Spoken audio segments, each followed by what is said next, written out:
കാറുകളും ഇരുചക്ര വാഹനങ്ങളുമൊക്കെ പണയപ്പെടുത്തുന്നവർക്കും വാടകയ്ക്ക് നൽകുന്നവർക്കുമൊക്കെ പാഠമാകുന്ന കഥയാണ് പന്തളം കുറിച്ച്നാട് സ്വദേശി ബിനോദിന് പറയാനുള്ളത്.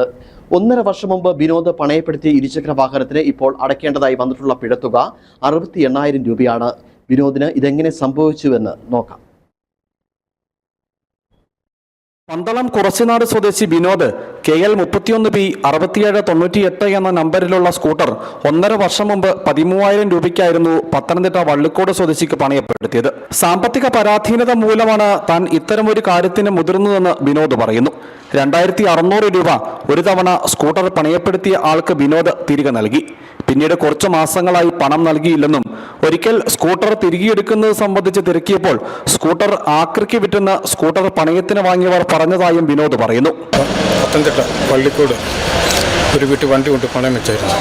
എൻ്റെ നിവൃത്തികൾ കൊണ്ട് ഞാൻ വണ്ടി കൊണ്ട് പണയം വെച്ച് 13,000 രൂപ വാങ്ങിച്ചു. പിന്നെ ഒരു മാസം 2,600 കൊണ്ട് അടച്ചു. പിന്നെ വണ്ടി എടുക്കാൻ 6 മാസം കഴിഞ്ഞ് വണ്ടി എടുക്കാൻ ഞാൻ പോയത് ആറ്റവിലക്ക് കൊടുത്തു. ഞാൻ വണ്ടി തിരിച്ചു തരണമെന്ന് തന്നു. പിന്നെ അടിമാലി ഭാഗത്തൊക്കെ എനിക്ക് ഒത്തിരി പെറ്റി വരുന്നുണ്ട്. പത്തനംതിട്ട ഭാഗത്തുനിന്ന് ഒത്തിരി പെറ്റി വരുന്നുണ്ട്. ഇപ്പം 68,000 രൂപയുണ്ട് പെറ്റി. എല്ലാം കൂടി നിവർത്തിയില്ല തിരിച്ചടയ്ക്കാൻ. കഴിഞ്ഞ ദിവസം ഇൻഷുറൻസ് ഇല്ലാതെ വാഹനം ഓടിച്ചതിന്റെ പേരിൽ അടിമാലി പോലീസ് ബിനോദ് പണയപ്പെടുത്തിയ സ്കൂട്ടർ പിടിച്ചെടുത്തു. മറ്റൊരാളായിരുന്നു വാഹനം ഓടിച്ചിരുന്നത്. പിന്നീട് വാഹന ഉടമയെ പോലീസ് വിളിച്ചു വരുത്തി. പരിശോധനയിൽ പലപ്പോഴായി ഈ വാഹനം നടത്തിയ നിയമലംഘനങ്ങളുമായി ബന്ധപ്പെട്ട് 68,000 രൂപ പിഴയൊടുക്കേണ്ടതായി ഉണ്ടെന്ന് മനസ്സിലായി. അധികവും മോട്ടോർ വാഹന വകുപ്പ് ചുമത്തിയ പിഴയാണ്.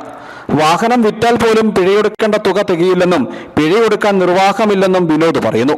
കാറുകളും ഇരുചക്ര വാഹനങ്ങളുമൊക്കെ പണയപ്പെടുത്തുന്നവർക്കും വാടകയ്ക്ക് നൽകുന്നവർക്കുമൊക്കെ പാഠമാക്കുക കൂടിയാണ് ബിനോദിന്റെ ജീവിതകഥ.